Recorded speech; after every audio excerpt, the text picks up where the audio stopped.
normally through the year you play these games and you start making your tier of like what's going to be game of the year. You start having your list and you swap games in and out in the lineup just to see like, okay, what's leading. You know, for me it was Final Fantasy 16 at the time, but as I was about a quarter way through Spider-Man 2, I automatically knew that it was taking the cake for game of the year. Now I will say this, I'll preface this, I am completely biased, 100%. I'm a Spider-Man fan through and through. I've always been a Spider-Man fan ever since I was a kid, ever since I could remember. So I am completely biased, and I also was extremely lucky that I didn't deal with any bugs other than one, and I didn't deal with any crashes. I didn't crash a single time, which I was also the unlucky one that couldn't play Cyberpunk 2077 at launch. So I'm what I seen other people having. So if you are one of the ones that were unlucky to be able, when you were playing Spider-Man 2, to be able to even play it and actually relatively like have a great time, trust me, I get it. I know where you are, but sadly I'm completely biased in the realm of I just didn't experience any of that. I found myself swinging around for sometimes just 30 minutes to an hour without even realizing that I've been swinging around, not even progressing in the story or even doing side quests or fighting collectibles. Insomniac somehow took Spider-Man that was, I would say it was like an 8.5, and it was very, very good. I enjoyed it. And then they went Miles Morales on the PS5. We got to see how that was going to go. Better swing, better combat, arguably almost a step up above everything except for the fact that it was just shorter, but I would have gave that a 9. Spider-Man 2 was a step up above both by a large margin because the combat felt better, it looked a lot better than both games. The game just felt smooth in all aspects, not only like in the combat, not only in just traversing the world and swinging and all that, like just every aspect of the game seemed like a step up. What I found myself going for platinum in like Final Fantasy 16 or even Mortal Kombat 1 was I felt that I was grinding and not having a lot of fun doing it. In this game, when I was going for the platinum, I didn't feel like I was grinding at all, like trying to find all the spider bots, Marco's memories or the Marco's crystals, doing like all the hunter bases or any of the drones. All of it that I was doing did not feel like a lot. And it's a very easy platinum to do. You can platinum this game in about 19 hours, which comparatively speaking, it took about 45 hours for me for MK1 and about 79 hours I think for Final Fantasy 16. This is a very easy platinum to get. Great for all newcomers that want to get a platinum. It's not hard to do at all. But even if you're not going for a platinum and you just want to play the game and you want to know if the story is good, the story is also a step up from the past too. Now it's not to say the stories were bad. The stories were really good. Insomniac is great at making a Spider-Man story. Just taking things from the comics, kind of twisting the knob a little bit to where it's a tiny bit different and it's not the same old thing you've played before. This one, it felt like they turned the knob a few more notches because it kept blowing my mind more and more as I played the game. About like from the beginning to halfway through, it's the same old, like it's not, I don't want to say it's the same old thing, but like you're excited, you're like, damn, they're starting the game off with this, and then you play a little bit more, you're like, okay, I see where they're going. Then you get to the halfway point, you're like, oh, okay, and then you get to the halfway point to the end. Now this is where they take every, like I would say 20%, maybe even 15%, they blew your mind with a little bit of things. I would love to talk about it in a spoiler related thing, but if you know, you know. And then they're setting up so many things for where you're like, oh my gosh, I can't wait for Spider-Man 3. But Spider-Man 2 just came out, so we obviously have to wait about 3-4 years for the next one, which is insane that this game did that. Which I honestly, I can't hold it. I gotta talk about it. Which honestly, let me get my score out, and then it's gonna be spoilers ahead for the rest of the time. I will give Spider-Man 2, keep in mind, extremely biased. I am a Spider-Man fan, so extremely biased. Take this score, because even though I gave it an 8.5 for like the first game, it's really like a 9.5. And Miles Morales was a 9, probably a 9.5 as well. Spider-Man 2 gets a 10 out of 10 for me. I didn't have any crashes. I had one bug that kind of ruined the fight a little bit, but I just restarted from checkpoint. That way I could experience it the way it needed to be experienced. But other than that, story was amazing, side stuff was amazing. Getting the platinum felt very, very simple, and I loved it, because sometimes you want that easy platinum. You don't want, sometimes you just want to enjoy getting a platinum trophy, and it feels relaxing rather than I want to harm myself. But okay, from here on out, we're going to get into spoiler territory. Alright, so like I was saying, Harry, Peter, MJ, the black suit scene. The black suit scene, you knew it was coming, mainly because of the trailers. I kind of wish the trailers never showed off certain things, because not that I would have been surprised, because they surprised me a lot later, but I would have just rather not have seen anything.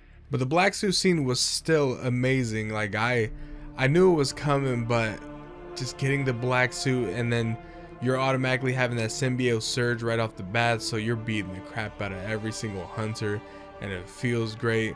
But from that moment on, it started getting crazier and crazier. Obviously, we knew that Peter was going to start losing his mind slowly from the symbiote, and Yuri Lowenthal played the part of Peter so perfect. But the fact of when he started losing his mind and started actually being just a complete asshole, that's when you saw Yuri really going into like his old Sasuke Uchiha days of just, you know, being that, but even crazier. But oh my gosh, there was just moments where I'm like, god damn, it was getting so good. But the next part that actually, like, I was not expecting at all, not even a lick of it. I didn't get spoiled about anything. So Martin Lee and Miles go inside of Peter's mind, and they're ridding himself of the symbiote's control, because there was still leftover symbiote inside of him even when he gave the suit back to Connors to be destroyed.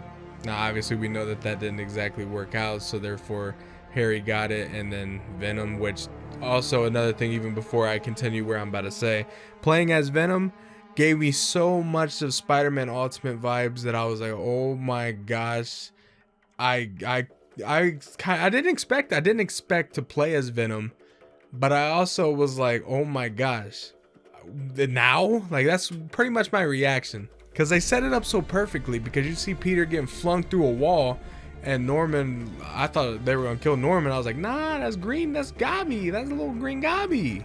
But the fact that we got to play as Venom, the most unexpected thing that I thought was gonna be the pinnacle of, okay, it can't get better than this. But then, like I said, Martin Lee, Miles, inside of Peter's mind, they rid himself of the symbiote, and they have him get the anti-venom suit. I did not expect anti-venom to even be in the game. I didn't think they were going to do that. I thought it was just going to be Miles, and I thought Martin Lee was honestly going to sacrifice himself just in the fight, somehow saving one of them. Can you relate to me a comic of one of the, just any Spider-Man comics that you remember where Peter was anti-venom?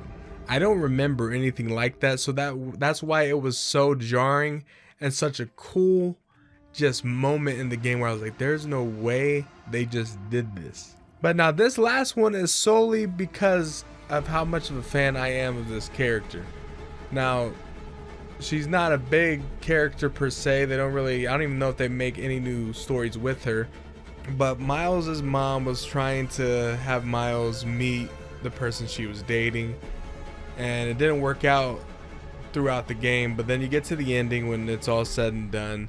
He finally meets him, and at first I was like, all right, let's see who it is and if I recognize him at all. And then he was like, hi, I'm Albert. And I'm thinking, fuck, all right. Then he said, I would like for you to meet my daughter. And when I say my view was askewed, because I was like, okay, it's just, okay, Albert, that's fine. I started looking at something else. I don't know what was playing on my other monitor, but I was looking over there. And then when he said, I want you to meet my daughter, I peered my eye and was like, there ain't no way. Because I didn't know what name he was going to say, but I had an idea And I was like, if you say Cindy, obviously, you know, Cindy Moon is the name. But he was like, I'd like you to meet my daughter, Cindy. And I had my jaw drop to the floor with just the first name being said. They didn't even say Cindy Moon, but you know who that is. Spider-Man fans know who that is. That is Silk. Silk is one of my favorite iterations in the Spidey universe. I love Peter Parker because that's who I grew up with. I love Miles because I identify partly with him. I love Spider-Gwen's design and I love her story in the comics.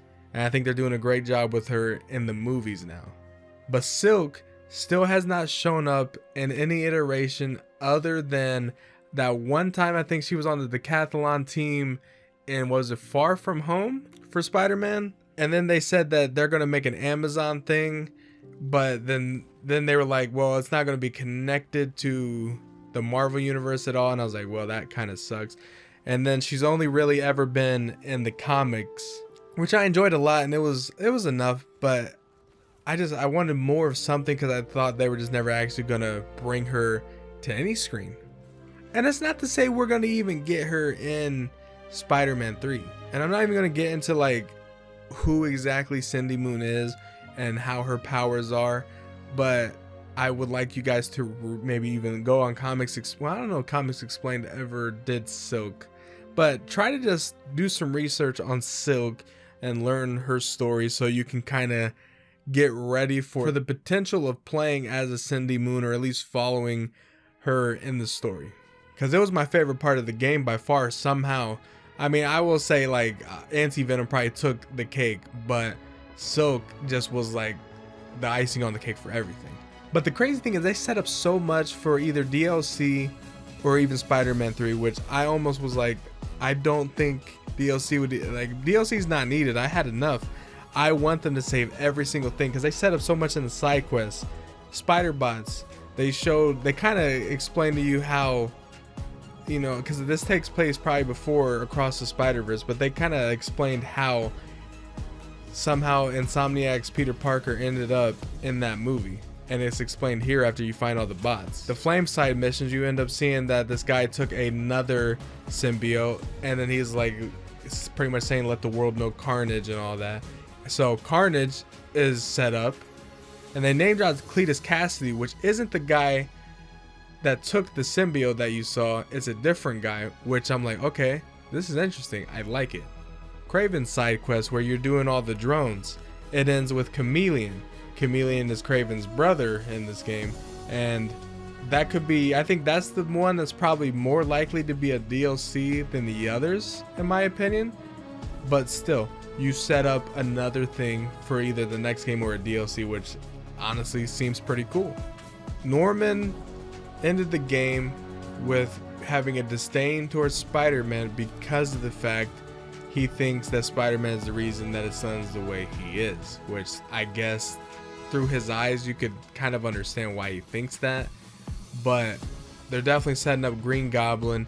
But not only that, he talks to Doc Ock, or I guess you could say Otto Octavius, and then Otto is saying, I'm preparing my final chapter, which in my head I'm like, okay, what does Doc Ock do that would be his final chapter? Now the thing is, there's two routes they could go, but the biggest route is obviously Superior Spider-Man, but I don't think they could set that up because this Doc Ock is not dying. He's not like on his deathbed and needs to somehow obtain Peter's body like it is in the comics. So I don't think they'd be going that route, but there is other routes they could go. I'm just kind of curious of what the final chapter would be. There is Matt Murdock, his whole sign disappeared, and then the Insomniac director pretty much was saying that, yeah, there's something there, which pretty much teases Daredevil. I don't know if it'd be for a DLC or the next game, but oh my gosh, there's so much stuff. Miles is officially the Spider-Man at the moment. I mean, he was always Spider-Man, but now he has practically the keys of, you know, taking New York for a spin by himself. He had a taste of that when Peter went on a trip, but now Peter's taking a step back and Miles is pretty much the sole Spider-Man of the city, which actually is a lot more convenient that they just showed, or at least name drop and showed the back of Cindy Moon's head, because there could potentially be a Silk Miles little dynamic. Now they obviously can't play the dynamic that they do in the comics, because right now Peter is with MJ and Miles is with Haley, so Silk would be on her own. But Silk, there's a certain thing with Silk that, like I said, read the comics, and you know Silk and Peter at one point, you know, they're connected in a way. If you know, you know. But this game, like I said, 10 out of 10. There's so much they set up for a next one. I've never played a game really where, you know, a lot of games you get excited for the next iteration, but you don't truly get excited until you get the reveal trailer for it and you're like, oh yeah, they are, you know, it's time for that new one. And then you start counting down the days, even if it's years away, like, yes, oh, I can't wait. This one made me so sad that I beat it because of the fact now I know I have to wait a full development cycle for the next one. And that's the part that kind of depresses me the most, because I'm just like, Jesus, I have to wait so long now. But I recommend playing the game. It is so good. It's basically perfect in every way, in my opinion. Now I hope they do fix the bugs and the crashes for the people that are having those issues. But if you're like me and got lucky that you didn't have any issues at all, kudos, because you experienced one of the best games that we've got this year. But I hope you guys did enjoy this video. If you did, leave a like, subscribe, and you guys know the drill. I will see you guys later.